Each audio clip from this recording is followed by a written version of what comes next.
최근에 주식시장 재료가 비슷한 두 가지 계속 반복되고 있죠.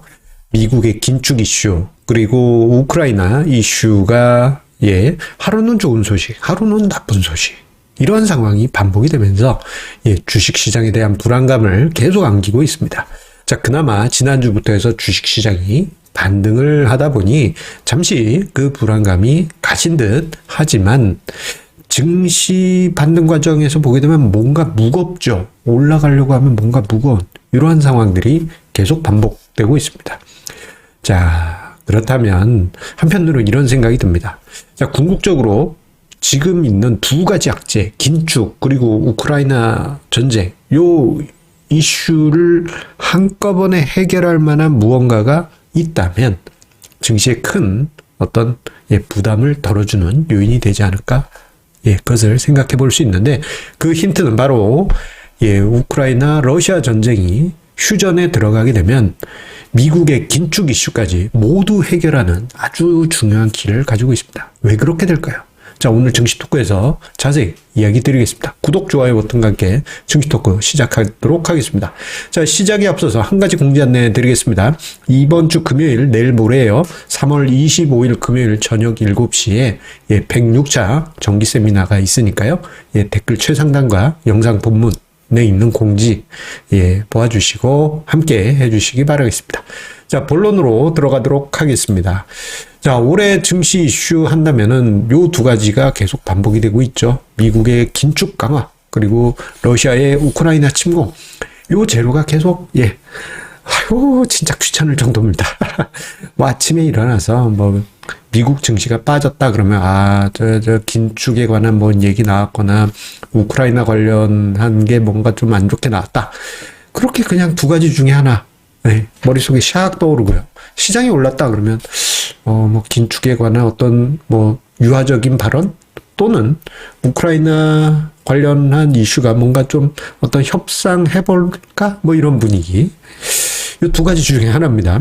자, 그런데요, 이 두 가지 어떻게 보면 공통점이 없는 이슈인 것 같지만 한 가지 공통적인 부분이 있습니다. 바로 인플레이션이라는 공통점에서 얽혀 있다라는 것이에요.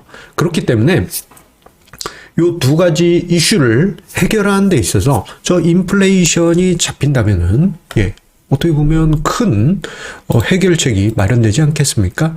자, 이것을 이해하기 위해서 최근에 나타났던 여러 가지 정황들 이것을 한번 이해를 해보도록 하겠습니다. 자, 2월 말에 러시아가 우크라이나를 침공했죠.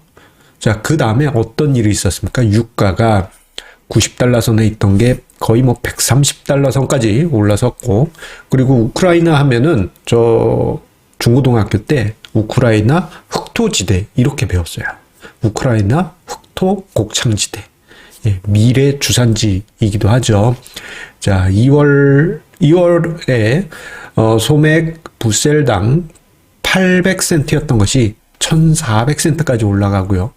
그러다 보니까 요즘 뭐 빵집들이 밀가루가 좀 비상이라는 얘기가 있을 정도죠. 자, 이러한 분위기 어떻게 됩니까? 결국 원자재 가격 급등으로 이어졌고 그로 인해서 물가 불안에 대한 우려감이 커졌죠. 요것으로 인해서 연준의 긴축 속도는 더더욱 가속화될 수밖에 없었던 상황입니다. 자, 이러다 보니 다음 FOMC 회의, 5월 FOMC 회의에서 50bp는 한 번 정도 인상하지 않겠느냐. 이걸로도 모질라다. 6월에 또 한 번 50bp 인상하지 않겠느냐. 이러한 이야기를 우리가 자주 듣고 있습니다. 러시아 침공이 만든 나비 효과라고 할 수 있겠습니다. 만약에 러시아가 전쟁을 일으키지 않았다 한다면요. 아마 올해 뭐 상반기 때는 뭐 유가가 좀 불안불안하지만 하반기 때는 좀 기저 효과가 약해질 수 있었는데 요게 좀 뒤로 물러서면서 연준 입장에서는 긴축을 더욱 강화할 수밖에 없는 상황이 됐습니다. 자, 그런데 여기에 평화의 상징 비둘기 휴전이 찾아오게 되면은 이러한 분위기가 반대의 메커니즘으로 작용하게 될 것입니다. 자, 이게 무슨 논리냐? 지금 뭐 아직은 휴전에 대한 가능성이 아직 좀 요원한 것 같습니다만, 그래도 가끔씩 이제 휴전이 조금 가능성이 있지 않을까라는 이야기가 종종 들려오죠. 예. 만약에 휴전이 된다. 우크라이나와 러시아가 휴전을, 하기로 했다라고 한다면, 그 다음에 어떤 일이 있을지를 생각해 보게 되면요. 향후 증시 또는 금융시장에 어떤 여파가 있을지 우리가 떠올려 볼 수 있습니다. 자, 만약에 휴전하기로 했다 한다면은 일단 원자재 가격이 급락할 겁니다. 아이고, 원재자라고 써놨네요. 원자재 가격. 예, 원자재 가격이 급락할 거예요. 유가, 140달러 가까이 갔다가 최근에 한번 이렇게 꿀렁했죠. 그 이유가 휴전할지도 몰라. 이런 분위기가 나타나면서 꿀렁했던 겁니다. 예. 자, 그렇기 때문에 만약에 정말 휴전이 된다면 원자재 가격이 2월 수준으로 급격하게 돌아갈 수 있습니다.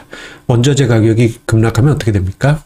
예, 생산자 물가가 안정이 되게 될 거고요. 이것은 결국 소비자 물가로 시간차를 두고 안정세를 띄게 할 겁니다. 자, 이런 분위기가 만들어지게 되면은 연준 입장에서는 긴축을 아무튼 빨리 하기로 한 건 맞아요. 예, 50bp 기준금리 인상 이런 얘기 있을 수 있는데 한편으로는 유화적인 단어들이 연준 위원들 사이에서 등장할 수 있죠. 지금 저런 정황으로 봐서는 좀 기준금리 인상 속도가 3월 초 중반부터보다는 조금 약간 스무스하게 되지 않을까 이런 얘기가 나올 수도 있습니다. 자, 이렇게 되면은 금융시장이 어떤 큰 부담을 내려놓게 됩니다. 예, 큰 짐을 내려놓게 돼요. 자, 그래서 이 모든 것, 지금의 모든 상황은 어떻게 본다면 러시아의 우크라이나 침공으로 인해서 원자재 가격이 급등하고 그리고 그로 인해서 물가가 폭등하니까 연준이 긴축을 세게 하려고 하고 하는 것입니다. 그런데 여기서 휴전으로 가게 되면 이 모든 것이 반대로 반대 상황으로 리와인드 되는 그러한 긍정적인 효과가 있기 때문에 휴전, 평화의 상징 휴전은 이 모든 문제를 해결하는 키가 되어줄 것입니다. 자, 물론 지금 이러한 상황이 어찌 될지 몰라요. 예, 일각에서는 이러다가 나토가 개입하고 3차 세계대전 되는 거 아니야? 이런 걱정스러운 이야기를 하신 분들도 있는데, 만약에 정말 휴전으로, 넘어가면서, 평화가 찾아오게 된다면, 그때부터 어떤 분위기가 나타나게 되느냐? 우리가 3월을 보내면서, 연준의 50bp, 0.5%포인트 기준금리 인상이 곧 다가온다. 이 이야기를 계속 들어왔습니다. 이제 너무 익숙한 재료가 됐어요. 이런 분위기 속에서 연준 위원 중에 한 명이 그냥 부드럽게 저건 조금 빠를지도 몰라 이런 단어 한마디만 하게 되면은 시장은 긍정적으로 반응하게 될 것이에요. 자, 이러한 시장 분위기 기대를 해봅니다. 그러기 위해서는 휴전, 그게 가장 중요합니다. 전쟁이 너무 길어지게 되면은 원자재 가격이 내려오기가 좀 많이 어렵겠죠. 빨리 좀 평화가 찾아와야 될 텐데 말입니다. 그래서 저는 매일같이 뉴스 검색에 휴전 관련한 키워드로 한두 시간에 한 번씩 그렇게 찾아보고 있습니다.